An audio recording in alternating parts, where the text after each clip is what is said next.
Bismillahirrahmanirrahim. Assalamualaikum warahmatullahi wabarakatuh. Innal hamdalillahi nahmaduhu wa nasta'inuhu wa nastaghfiruh. Wa na'udzu billahi min syururi anfusina wa min sayyiati a'malina. Man yahdihillahu fala mudilla lahu wa man yudlil fala hadiyalah.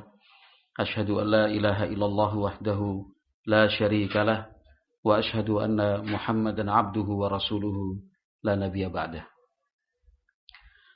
Qala Allahu azza wa jalla fil Qur'anil Karim, ya ayyuhalladzina amanu taqullaha haqqa tuqatih wa la tamutunna illa wa antum muslimun. Fa inna asdaqal hadithi kitabullah wa khairal huda huda nabiyyina Muhammadin sallallahu alaihi wasallam wa syarrul umur muhdatsatuha fa inna kulla muhdatsatin bid'ah wa kulla bid'atin dhalalah wa kulla dhalalatin finnar. Ikhwati fillah rahimakumullah. Berbicara tentang pendidikan anak sangat luas sekali. Karena kita bisa mengkalikan satu anak punya karakter tersendiri. Otomatis cara kita mendidik, menangani ya tersendiri. Kita punya 10 siswa. Akan kita temukan 10 karakter yang berbeda. Mungkin kesamaan ada, tapi tetap ke-10 anak itu juga berbeda. Cara kita mendidik, cara kita mengarahkan, cara kita membimbing. Sehingga secara teknis itu luas sekali. Konsep globalnya kita sangat yakin bahwa pendidikan anak sudah diterangkan oleh Nabi Muhammad SAW. Itu secara konsep global. Dan Rasulullah SAW telah terbukti sukses, berhasil dalam menerapkan pendidikan anak. Karena ukuran kesuksesan dalam mendidik anak itu kan dilihat dari inputnya, dilihat dari outputnya, hasilnya seperti apa. Kita lihat hasilnya coba, sahabat-sahabat yang luar biasa, radhiyallahu anhum ajmain.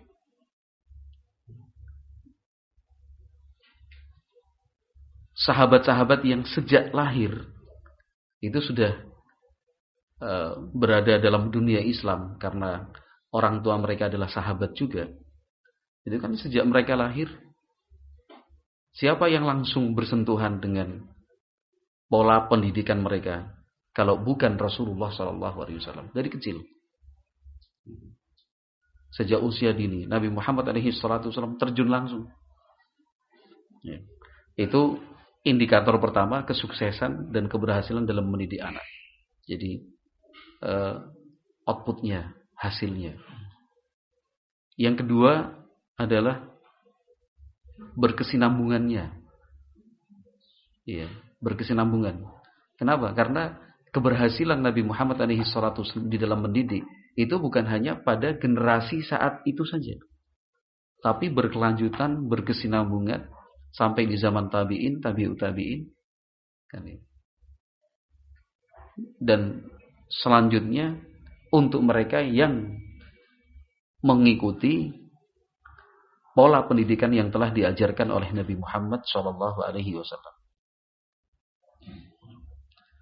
Karena secara konsep global, pendidikan anak yang diterapkan oleh Nabi Muhammad SAW itu lengkap dari semua aspek.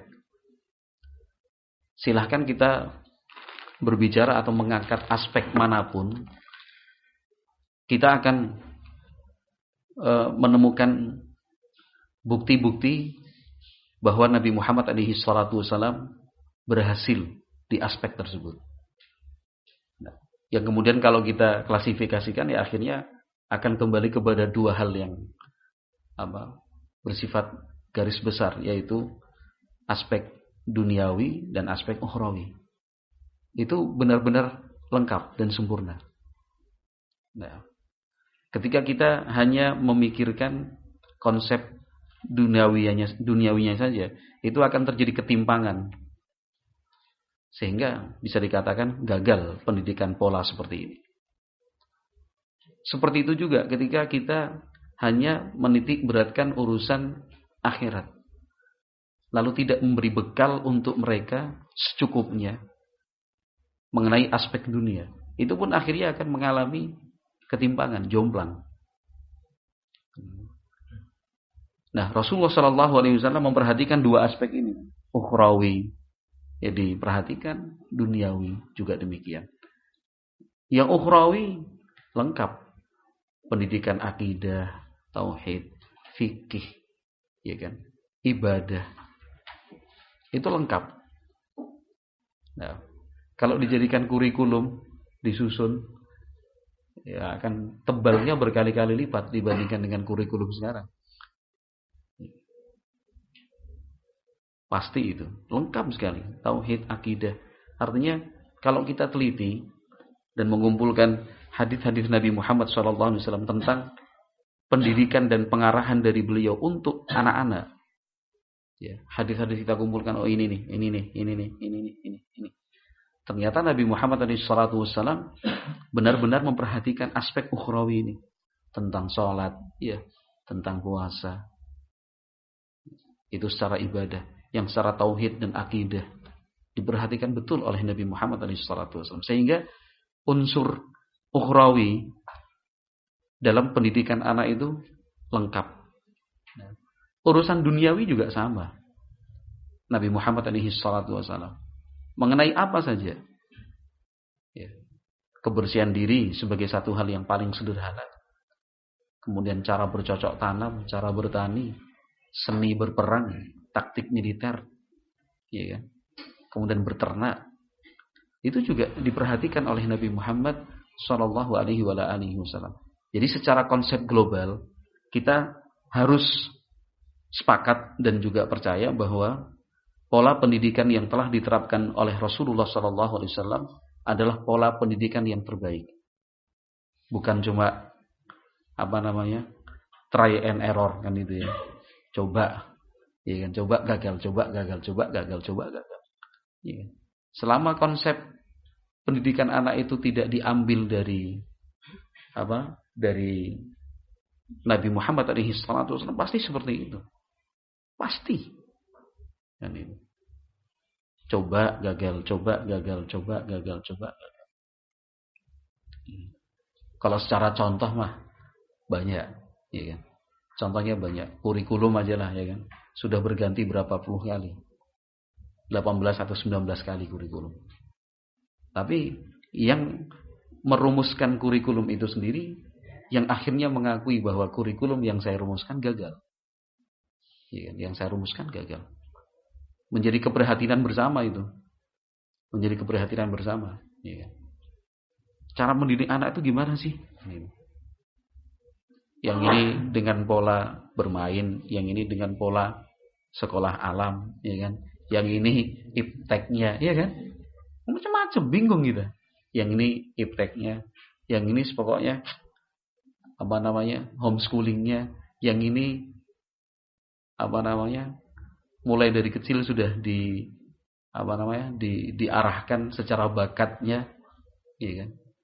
Yang ini diberi materi yang dulu di zaman kita baru kita peroleh ketika di bangku sekolah menengah pertama, bahasa Inggris misalkan, ya kan? Dulu kita mendapatkan pelajaran bahasa Inggris ya di sekolah menengah pertama, tapi sekarang dari kelas 2, kelas 3, dan itu dijadikan sebagai ikonnya nih, ya kan? Sekolah kami dari usia dini sudah diterapkan bahasa asing, bahasa Inggris, bahasa Perancis, Mandarin, bahasa Arab mungkin, ya kan? Bahasa Arab. Belum lagi les ini, privat sini, bimbingan belajar ini. Nah, jadi akhirnya sekarang ini yang paling laku adalah yang paling menonjol marketingnya. Bagaimana dia menjual pendidikan, dia yang paling laku. Nah, semakin laku biayanya, Masya Allah.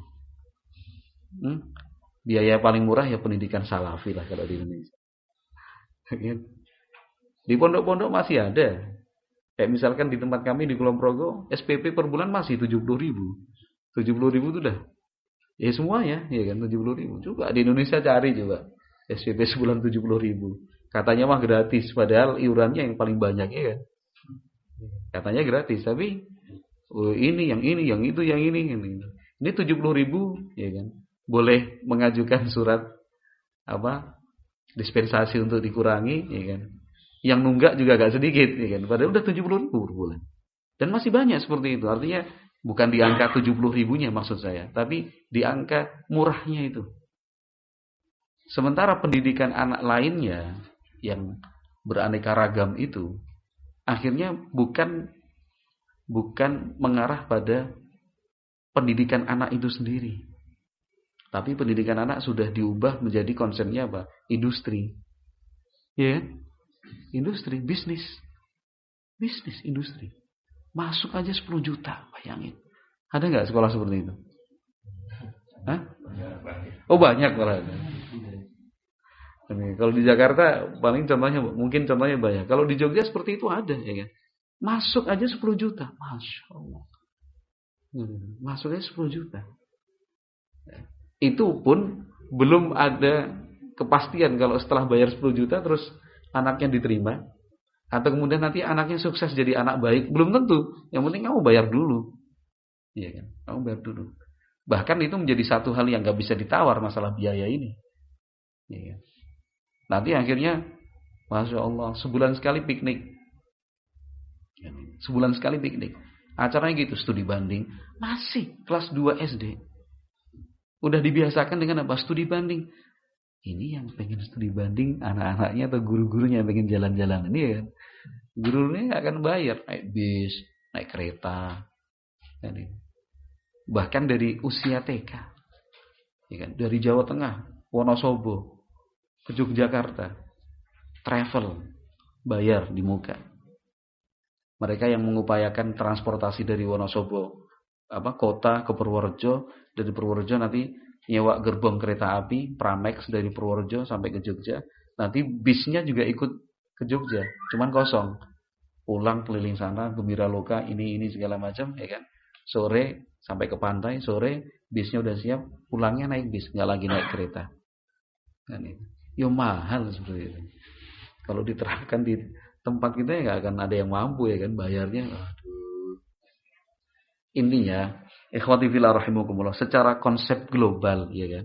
Secara konsep global kita harus percaya bahwa pendidikan anak, yaitu pola-pola yang diterapkan oleh Nabi Muhammad SAW adalah pendidikan anak yang terbaik, sistemnya. Ya, sudah lengkap itu, utuh. Nah, sekarang tugas kita yang paling berat itu apa? Menggali. Yani, menggali itu, nyari, ngumpulkan. Oh, kalau dalam masalah ini gimana sih Nabi Muhammad SAW itu menerapkannya? Kalau dalam urusan begini, Nabi Muhammad bagaimana mengarahkannya? Itu tugas kita yang paling berat, menggali.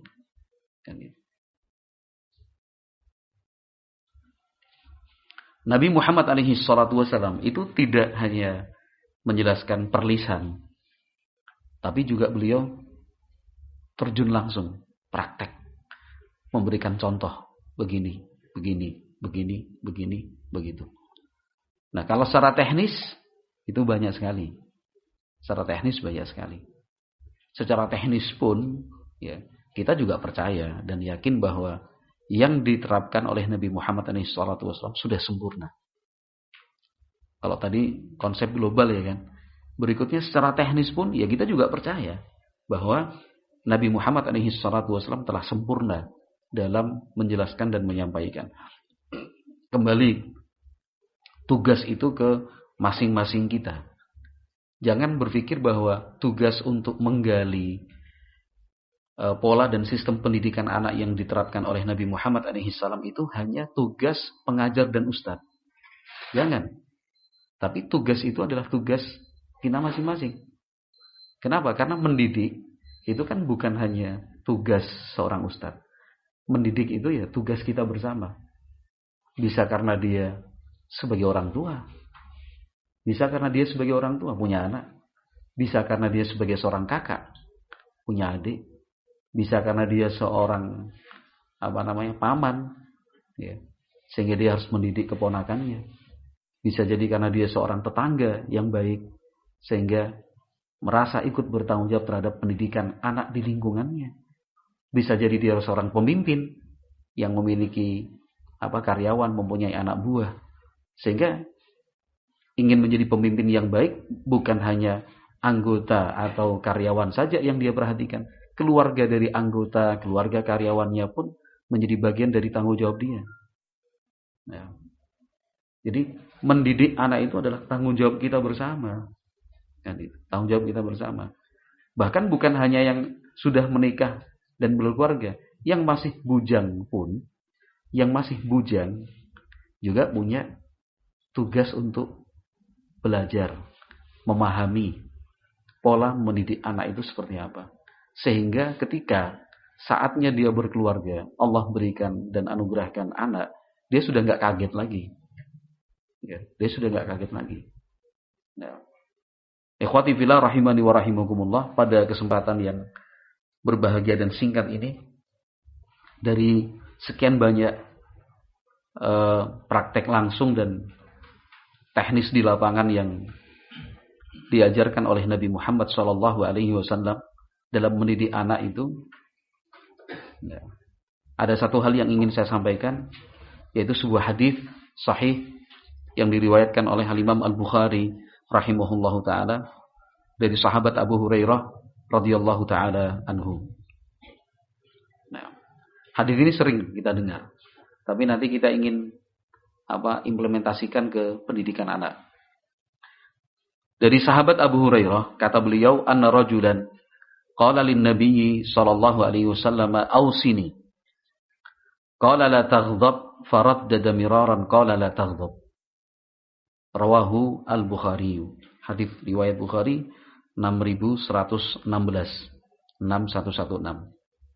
6116 6116 riwayat Bukhari. Sahabat Abu Hurairah bercerita untuk kita bahwa pernah ada seseorang datang menemui Nabi Muhammad alaihi salatu wasallam menyampaikan, ausini, wahai Rasulullah, mohon berikan sebuah wasiat untukku. Qala la taghdab. Nabi Muhammad alaihi salatu wasallam menyatakan, la taghdab. Jangan gampang marah. Ya, jangan gampang marah. Faraddada miraran. Orang itu mengulang kembali permintaannya. Wahai Rasulullah, mohon berikan wasiat untukku. Jawaban Nabi tidak berubah. La taghdab. Jangan gampang marah. Ya. Orang itu masih aja mengejar. Wahai Rasulullah, berikan wasiat untukku. Nabi tetap menjawab, la taghdab. Jangan gampang marah. Jadi, sekian kali orang itu mengulang permintaan dan permohonannya mendapatkan wasiat dari Nabi. Sekian kali itu juga jawaban Nabi tidak berubah. La taghdab. Jangan gampang marah. Nah, ini konsep pendidikan anak yang diajarkan oleh Nabi Muhammad SAW. Seorang guru, pengajar, ustadz, bapak, ibu, kakak, kakek, nenek, atau siapapun dia, apapun statusnya, ketika mendidik anak, mengarahkan, membimbing, tipenya bukan gampang marah. Tipenya bukan gampang marah.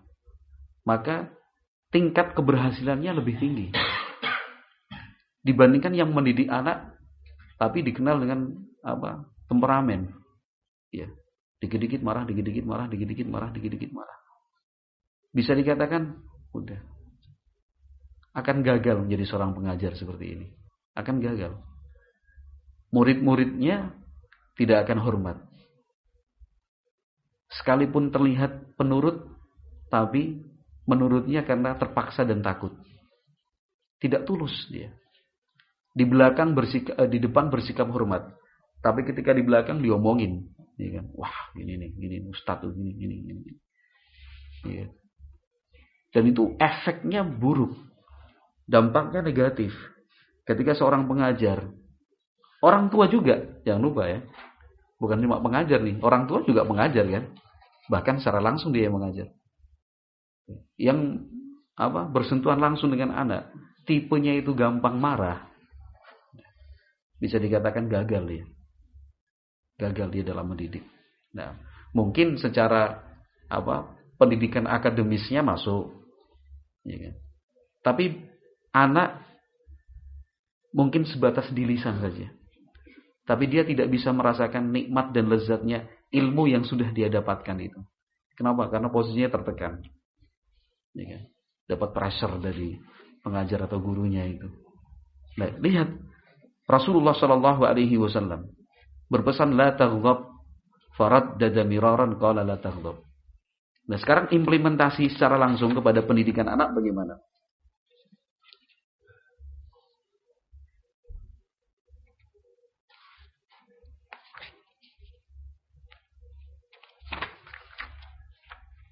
Ya, ada sebuah hadis yang diriwayatkan oleh Imam Al-Bukhari dan Muslim rahimahumullah di dalam As-Sahihain. Ya kan? Di dalam As-Sahihain. Itu tadi kan hadisnya masih umum kan ya. Itu berlaku untuk siapa aja, bukan cuma dalam pendidikan anak. Dalam full dan keseluruhan aktivitas kita, wasiat dari Nabi Muhammad ini berlaku. Tapi sekarang kan kita ingin menarik hadis ini secara khusus, ya kan? Ruangnya kita persempit dengan diimplementasikan pada pendidikan anak. Contohnya apa? Al-Bukhari dan Muslim rahmatullah alaihima rahmatan wasi'ah meriwayatkan sebuah hadis dari Anas bin Malik radhiyallahu anhu. Siapa Anas bin Malik? Anas bin Malik itu sahabat dari kalangan Ansor, penduduk asli kota Madinah.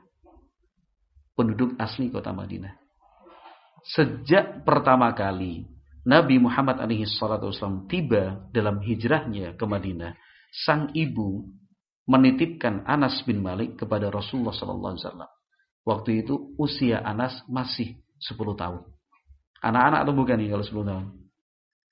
Anak-anak lah, ya kan? Jelas anak-anak. 10 tahun. Kata ibunya, ya Rasulullah, hadza khuwaidimuka. Wahai Rasulullah, wahai utusan Allah, anakku ini mohon diterima menjadi pelayan. Waalaikumsalam. Mohon diterima menjadi pelayanmu. Jadi sejak usia 10 tahun, ya, sejak usia 10 tahun, Anas bin Malik sudah menjadi pelayan Rasulullah sallallahu alaihi wasallam. Berapa lama sahabat Anas mengikuti Nabi Muhammad SAW sampai Nabi wafat? Sampai Nabi wafat. Kurang lebih berapa tahun tuh? 10 tahun. 10 tahun lamanya. Itu bukan waktu yang singkat. 10 tahun itu bukan waktu yang singkat. Itu kalau kita konversikan sekarang untuk pendidikan, ya kan? SD 6 tahun, ya kan? SMP 3 tahun. Panjang tuh. Kalau dikonversikan untuk orang yang kuliah, lebih-lebih itu udah udah cuti berapa lama, ya kan? Gak lulus-lulus, mahasiswa abadi, ya kan? 10 tahun gak lulus-lulus juga. 10 tahun itu bukan waktu yang singkat.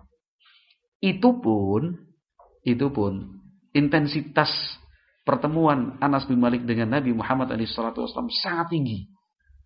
Kenapa? Karena selalu di samping Nabi Muhammad SAW melayani, bukan pulang pergi. Maksimal. Anas bin Malik radhiyallahu taala anhu. Saya hanya ingin mengajak kita semua untuk memahami bahwa kebersamaan Anas bin Malik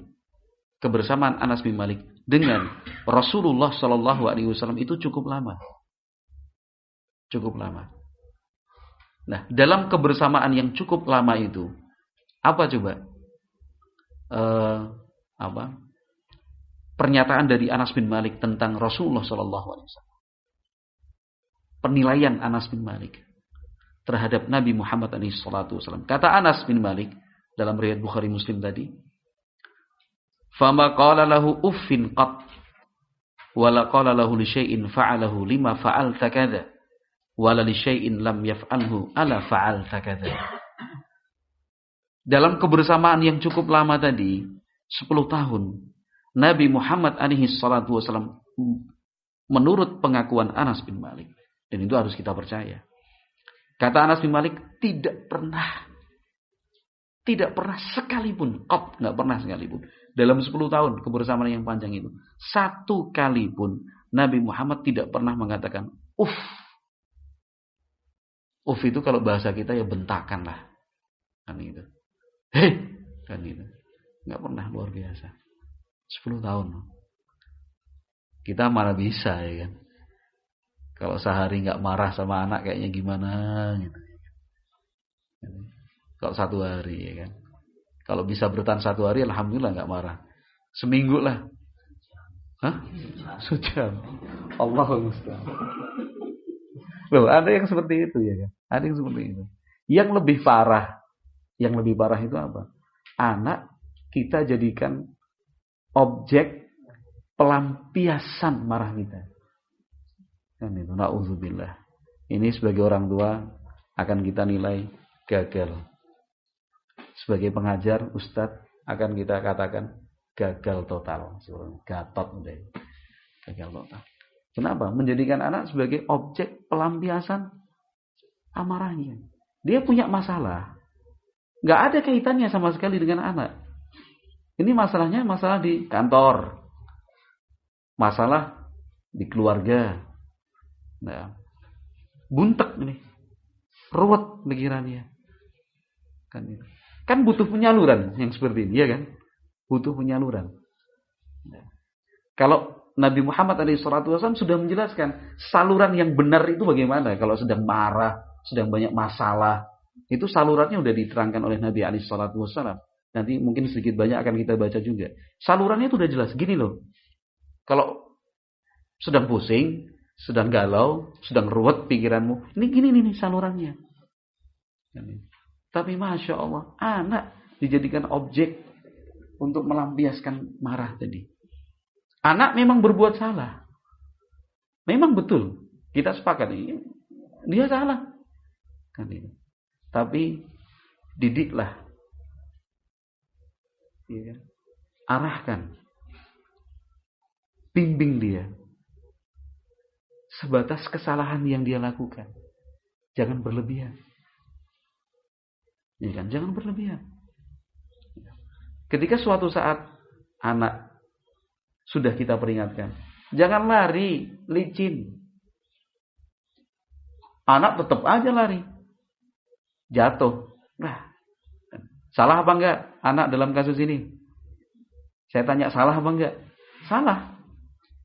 Karena orang tua sudah memberikan peringatan. Itu licin jalan tuh. Jangan lari. Maka arahkan dia. Bimbing dia. Sebatas kesalahan yang dia lakukan. Jangan lebih dari itu. Kalau lebih itu contohnya apa? Mudah. Kerjaan di kantor numpuk nih. Iya kan? Ribut sama teman kerjanya. Kemarin dimarah-marahin sama atasan. Sama pimpinan, sama komandan. Ada pintu. Iya kan? Anak salah. Posisi terpeleset seperti itu, jatuh, nangis. Justru kita tambah lagi. Tambah nangis, tambah kenceng dia.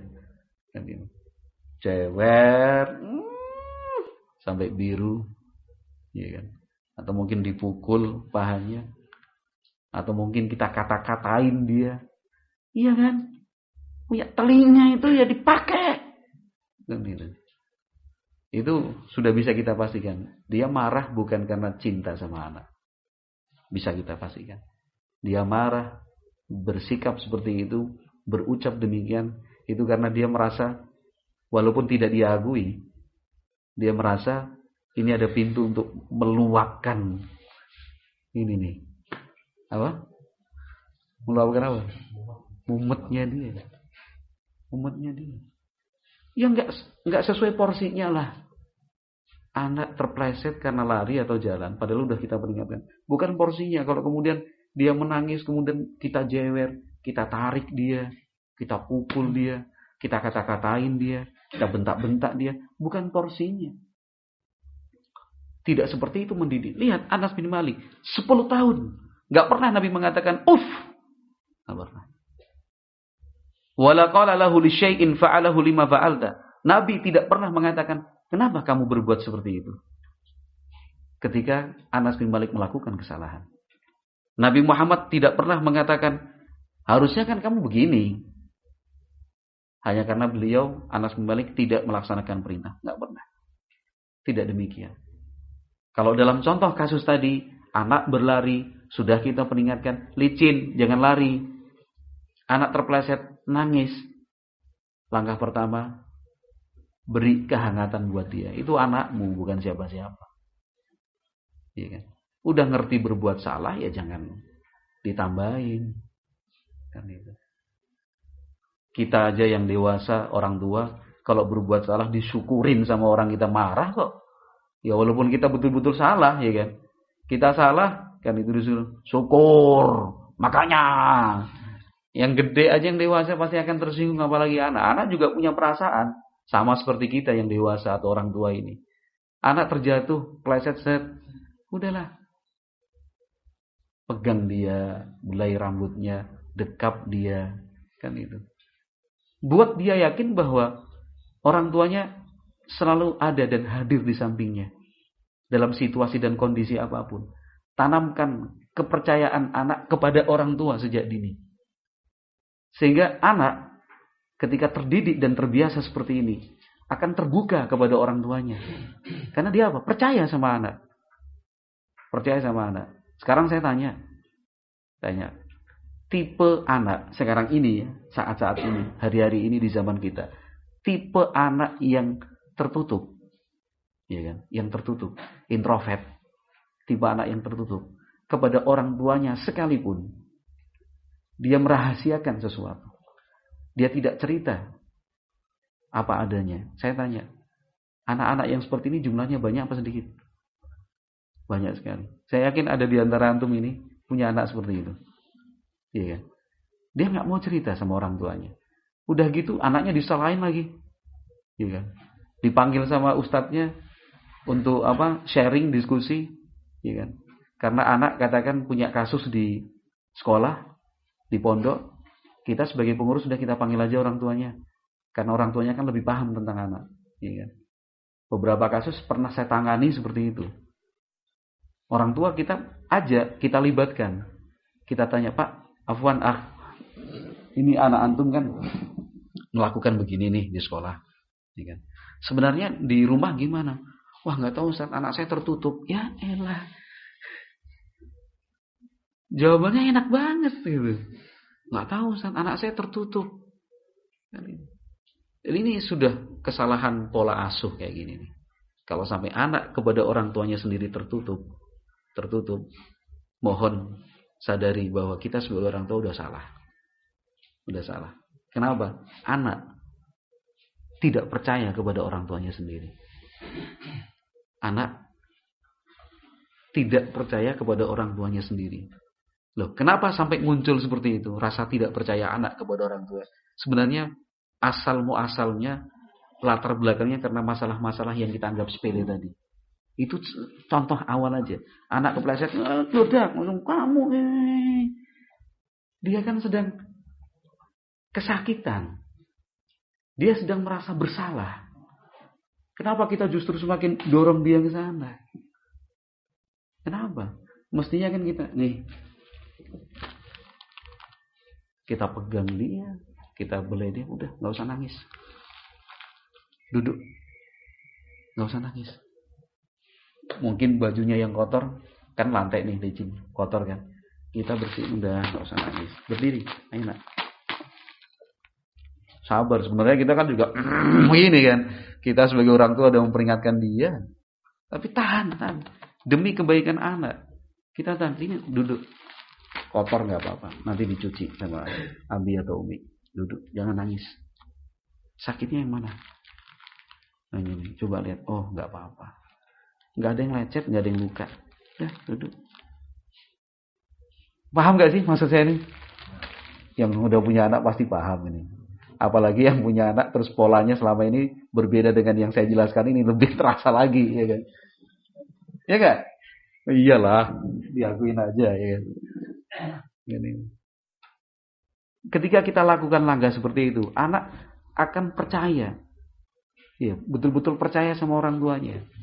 Dia bisa merasakan secara langsung bahwa orang tuanya itu selalu hadir. Ada ketika dia dalam keadaan susah, dalam keadaan sulit, ya kan? Orang tuanya bisa dia rasakan melimpahkan perhatian, kasih sayang, cinta. Dia nggak akan takut kepada orang tuanya, sekalipun berbuat salah. Sekalipun berbuat salah, dia nggak akan takut sama orang tuanya. Oh, ternyata orang tua saya walaupun saya salah, saya tetap disayang. Kan gitu, saya tetap disayang. Tapi kalau polanya terbalik dari ini, anak berbuat salah, cenderungnya akan berbohong, mohon maaf. Cenderungnya akan berbohong. Saya yakin ada di antara kita yang pernah menemukan kasus anak seperti itu.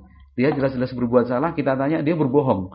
Dia berusaha untuk nutup-nutupi. Itu pasti ada sebabnya.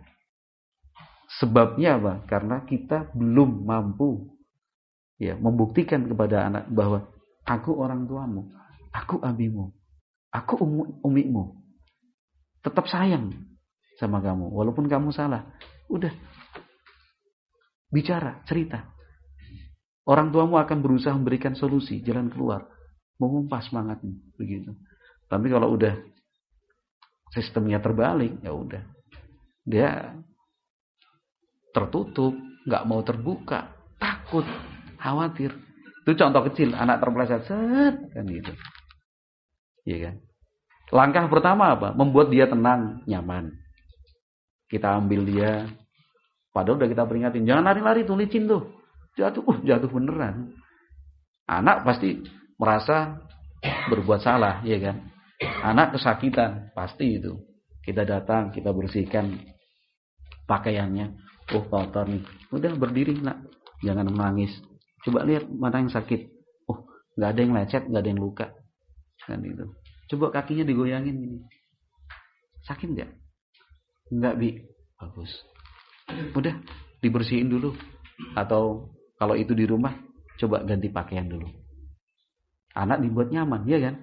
Dibuat nyaman. Setelah ganti pakaian, udah tenang. Baru di situ tugas kita mendidik dan mengarahkan. Bukan kemudian kita mendiamkan anak ketika salah. Bukan kita membiarkan anak dalam kekeliruan. Bukan. Tapi langkah pertama tadi kan membuat anak nyaman dulu. Membuat anak itu yakin dan percaya dia punya orang tua. Tempat dia bersandar, tempat dia bertumpu, tempat dia mengeluh, tempat dia bercerita. Kan itu. Bukan cerita di dinding Facebook, bukan cerita di status profilnya, tapi dia percaya saya punya orang tua. Saya bisa cerita kepada orang tua saya. Kenapa? Orang tua saya kasih solusi, penuh cinta kasih. Kan begitu yang kita inginkan. Dan itu. Punya anak seperti itu luar biasa loh, seneng. Tapi akan dimulai dari siapa? Orang tua. Saya yakin kalau seperti ini, orang tua, pengajar, sukses dia mendidik. Insya Allah. Setelah tenang semua, baju diganti, ya kan? Ada kesempatan berbicara, sini nak duduk. Namanya Yusuf mungkin. Ada nggak yang punya anak namanya Yusuf di sini? Di sini sekarang yang hadir, nggak ada lah. Biar nggak tersinggung maksud saya. Ada nggak Abu Ahmad Yusuf? Ada. Antum? Enggak, yang sekarang ini hadir maksudnya. Oh, nggak ada. Orangnya nggak ada ya. Pasti Abu Yusuf ya. Oh iya, Abu Aryo. Ya udah, Yunus. Ada. Sini nak, Yunus duduk di sini. Kan gitu. Di situ baru kita mendidik. Gimana? Kalau jatuh sakit nggak? Kan gitu. Kalau jatuh sakit nggak? Mungkin anak masih takut-takut. Jatuh itu pasti sakit. Makanya karena Abi tidak mau anaknya sakit. Kan begitu. Abi tidak mau anaknya sakit. Abi nggak mau anaknya kesakitan. Abi nggak ingin anaknya itu jatuh. Makanya Abi tadi sempat mengingatkan, jangan lari-lari, jalannya licin. Masih ingat nggak? Tapi ya penuh kasih sayang nyampaikannya, jangan sampai ini. Ya percuma ntar ya kan. Masih ingat enggak? Pasti anak akan terdiam seperti itu. Tapi yakinlah, kalau polanya seperti itu, kata-kata dari kita akan meresap, akan susah dia lupakan, akan diingat terus sama dia. Udah, pokoknya kamu harus tahu kalau Abi itu nggak ingin anaknya sakit, Abi itu nggak ingin anaknya susah, Abi itu nggak senang kalau anaknya terjatuh, karena kamu anaknya Abi. Kamu sakit, Abi juga ikut merasakan sakit. Kamu susah, Abi juga ikut merasakan susah. Sehingga tadi ketika Abi mengingatkan, jangan lari-lari, jalannya licin, itu karena Abi sayang sama kamu. Udah, cukup sekarang. Yuk kita ngapain kan gitu. Yuk kita makan, yuk kita ke masjid, yuk kita minum teh, yuk kita ketemu Umi minta dibuatkan pisang goreng misalkan. Udah. Kalau seperti itu meresap dia. Pesan-pesan dari kita. Sehingga ketika ada orang tua menyampaikan keluhan, Ustadz, saya ini menasihati anak berkali-kali kok kayaknya nggak nurut ya dia ya. Saya udah berulang-ulang mengingatkan tapi kayak nggak masuk gitu. Mungkin cara kita menyampaikan itu nggak tepat. Sehingga ketika kita menyampaikan nasihat, kita menyampaikan pesan, itu posisi anak itu ketakutan dia. Karena ketakutan udah gini dia nggak dengar apa yang dipesankan sama orang tuanya, cuma ya. Lupa lagi setelah itu. Karena dia mendengarnya bukan karena hormat, bukan karena dia percaya kalau bapaknya, ibunya, orang tuanya itu sayang sama dia. Nah, itu penting sekali. Itu kan implementasi tadi kan. Anas bin Malik radhiyallahu anhu mengatakan, nggak pernah selama 10 tahun itu Nabi Muhammad alaihi salatu wasallam marah. Nabi Muhammad alaihi salatu wasallam tidak pernah marah. Tapi beliau membimbing, mengarahkan. Kalau contoh sudah kita sebutkan tadi. Ikhwati fillah rahimani wa rahimakumullah. Sahabat Anas bin Malik itu menyertai dan melayani Nabi Muhammad sallallahu alaihi wasallam. Ya. Suatu saat beliau disuruh, Anas bin Malik disuruh oleh Nabi Muhammad sallallahu alaihi wasallam. Ada satu hal yang oleh Nabi Muhammad SAW Anas bin Malik diperintahkan untuk melakukannya. Ditunggu beberapa waktu,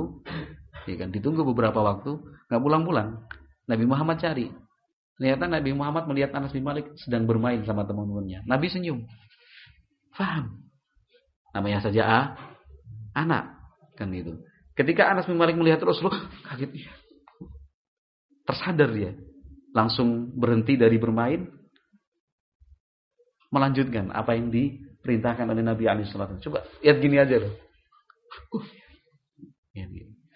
Rasulullah SAW pernah Nabi Muhammad SAW mencari Anas bin Malik.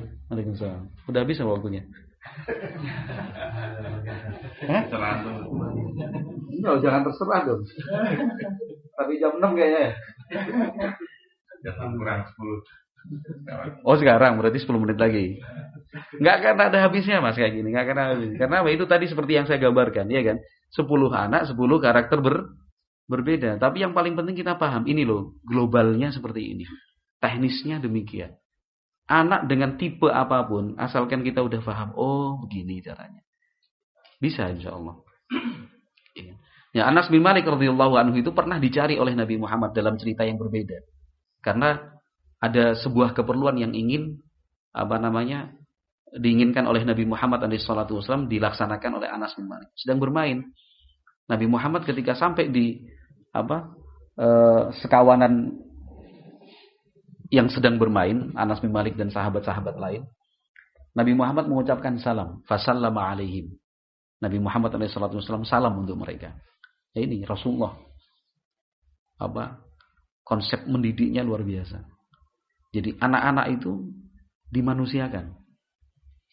Anak-anak dimanusiakan.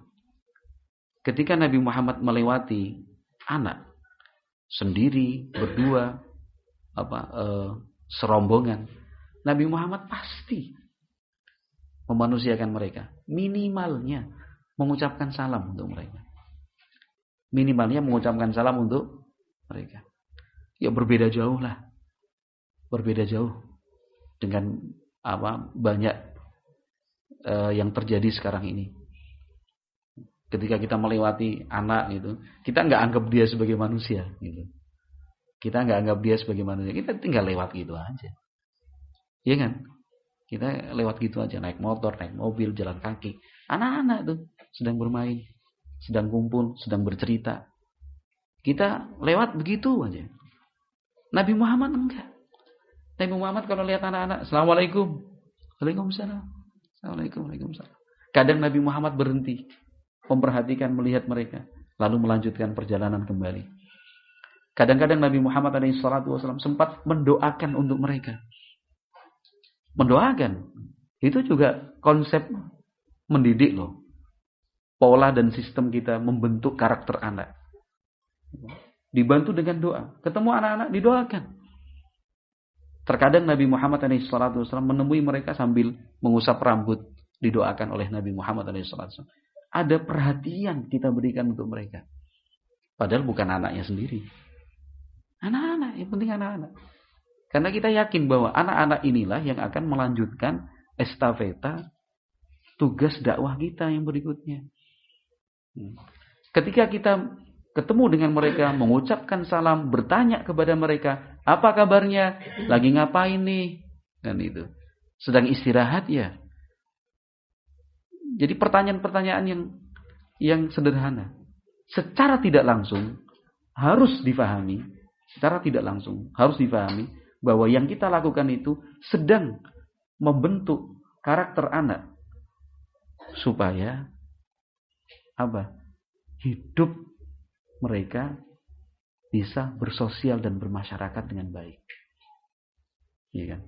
Kita tidak ingin anak-anak kita pintar Al-Quran, hafal bahkan.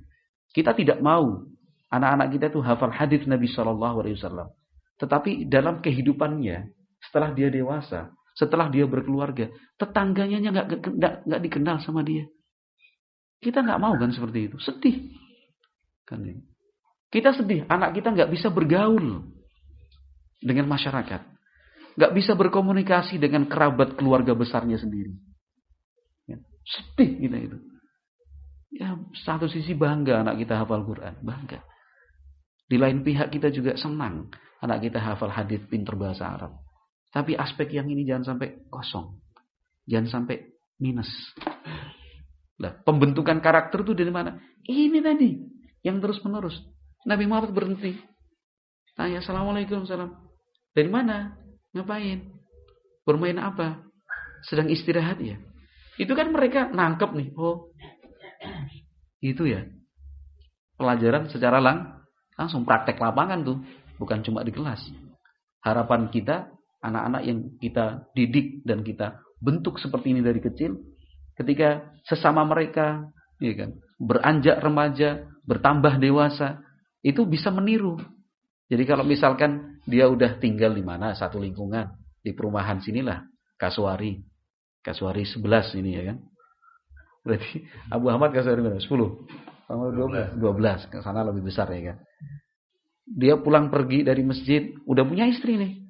Ketemu tetangganya, dia nggak cuma diem.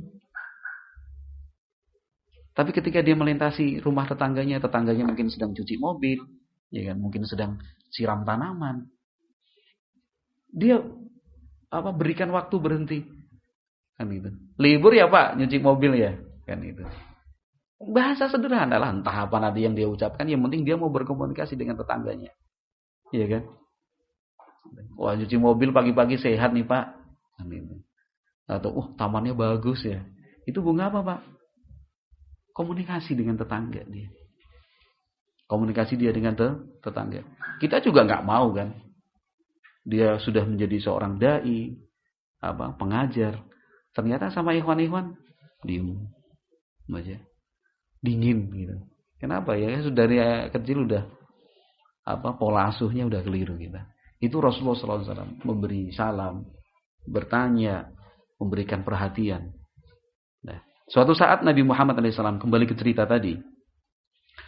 Anas bin Malik radhiyallahu anhu dipanggil oleh Nabi SAW. Dipanggil. Nabi Muhammad kemudian memberikan tugas kepada Anas bin Malik. Entah tugas apa tidak disebutkan dalam hadis itu.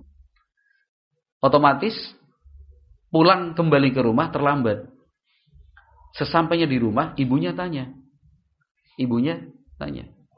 Ma habasak? Kenapa kamu datang terlambat? Walaupun bermain, kenapa kamu datang terlambat? Kata Anas bin Malik, amaroni Rasulullah sallallahu alaihi wasallam fi hajatin lahu. Nabi Muhammad tadi nyuruh saya, ada satu keperluan. Ibunya tanya, keperluan apa? Wajar kan seorang ibu bertanya? Yang tidak wajar itu kalau orang tua nggak pernah tanya sama anaknya. Itu udah nggak wajar kan itu. Dia nggak ngerti anaknya main kemana, dia nggak ngerti temennya anaknya berteman dengan siapa, dia nggak ngerti anaknya masuk, dia nggak ngerti anaknya keluar, dia nggak ngerti anaknya sakit, dia nggak ngerti anaknya sedih. Aduh, nggak wajar ini. Harusnya orang tua ngerti lah kondisi anak, update selalu, bukan cuma statusnya yang diupdate, ya, kondisi anak pun selalu update, kan gitu, selalu update. Ibunya tanya, Ummu Sulaim radhiyallahu anha, keperluan apa yang diperintahkan Rasulullah? Kata Anas, innaha sirr Rasulullah sallallahu alaihi wasallam. Bu, itu rahasianya Rasulullah. Nabi Muhammad sallallahu alaihi wasallam mengatakan itu rahasia beliau. Kata ibunya, kalau memang itu rahasia Rasulullah, jaga. Jangan kamu ceritakan siapa-siapa. Kalau zaman sekarang mah enggak.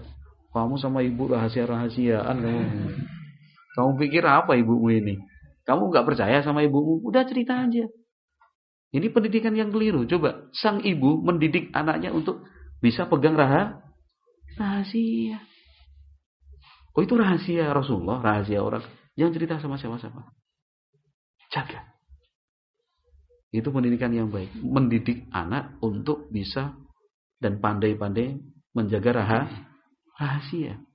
Jadi kalau suatu saat ada orang tanya, ikhwan nih, ya kan? Tanya, antum utangnya banyak ya? Antum utangnya banyak ya? Siapa yang cerita? Anak antum. Iya, cerita sama anak-anak. Katanya antum punya utang banyak tuh sampai berapa juta ke ini. Wih, marah nih pulang ke rumah ya kan? Pulang ke rumah, anaknya jadi, kamu cerita ya? Iya Bi, kan ada di catatannya Abi. Dia lugu aja jawabnya kan? Lugu dia jawab. Di catatannya Abi ada itu utang. Kamu itu rahasianya Abi. Kalau terjadi seperti itu atau yang semisalnya, ya kan? Yang semisalnya, jangan salahkan anak. Mungkin kita yang tidak mendidik anak supaya bisa menjaga rahasia. Dengan kasus seperti tadi, kamu sama abinya sendiri pakai rahasia-rahasian segala. Kamu nggak percaya sama abi? Padahal itu kan mungkin rahasia teman dia, rahasia ustadznya, ya kan? Setiap orang kan pasti punya rahasia, ya kan? Ada RHS-nya lah, kan itu. Pasti punya rahasianya. Ketika kita paksa, cerita dong, cerita, kan itu. Oh, itu rahasia. Anak akan mengambil kesimpulan, oh ternyata nyebar rahasia itu boleh dong. Rahasia bapaknya diceritakan sana kemari, utangnya itu ya kan. Oh gitu. Aduh. Ternyata yang salah asuh siapa? Orang tuanya, abinya. Uminya juga sama kan gitu ya. Sama. Nanti ada umahat tanya sama sama umat yang lain, afwan kan itu. Kenapa? Anu ya kan itu rahasia. Ya kan rahasia misalnya kemarin dimarahin sama suaminya ya, kok tahu kan itu. Iya, Anda taunya dari putri Umu. Kok bisa? Iya, cerita sama putri Ana. Pulang ke rumah marah-marah, kamu ini urusan keluarga diceritain sana kemari. Ya mungkin yang salah kita. Anak kan lugu dia cerita. Kemarin umiku dimarahin, dibentak-bentak sama abi. Kenapa? Sayurnya nggak pas katanya masaknya. Itu diceritain. Itu kan urusan keluarga. Mestinya kan nggak sampai keluar kan? Mestinya nggak sampai keluar. Kita sebagai orang tua mestinya mendidik secara lisan, pesan, juga praktek. Kan gitu, juga praktek. Itu Anas bin Malik radhiyallahu anhu. Udah cukup lah. 6 lebih ini. Kan gitu. Tapi yang ingin saya sampaikan insyaallah sudah mudah-mudahan bisa dipahami, ya kan, bahwa di antara teknis pokok dalam kita mendidik anak itu tidak mudah marah. Jangan mudah marah lah. Jangan gampang marah. Semua diselesaikan dengan porsinya. Bukan berarti kemudian kita nggak marah. Enggak. Tapi sesuai porsinya. Sesuai porsinya. Jangan lebih dari itu. Kita akan marah kalau anak kita melanggar melanggar larangan. Kita akan marah ketika anak meninggalkan kewajiban. Tetapi sesuai porsinya. Dia masih anak. Usia 7 tahun dengan usia 10 tahun. Marahnya kita pasti berbeda. Dengan anak kita yang sudah usianya 17 tahun, 18 tahun, marahnya kita berbeda. Yang jelas sesuai porsinya. Itu langkahnya gitu. Kita kondisikan anak merasa nyaman dengan kita sebagai orang tua. Buat dia percaya sama kita. Setelah dia percaya, dia merasa nyaman, kita bisa mengarahkan dan bisa membimbing. Kan itu. Adapun prakteknya ya, monggo kita mohon taufik kepada Allah Subhanahu wa taala agar kita dibimbing, ya kan, dimudahkan. Wallahu a'lam bishawab. Saya kira cukup sampai sekian. Mudah-mudahan bisa dilanjutkan pada pertemuan yang akan datang. Asik kan seperti ini ya. Ini belum kita buka diskusinya loh. Oh, pasti ceritanya banyak nih kan. Kalau anak gini gimana, kalau anak gini gimana, kalau anak gini gimana. Ngerti, tidak gampang marah ya kan. Cuman prakteknya gimana? Itu perlu diskusi memang. Wallahu a'lam bishawab. Subhanakallahumma wa bihamdik asyhadu an la ilaha illa anta astaghfiruka wa atubu ilaik. Assalamualaikum warahmatullahi wabarakatuh.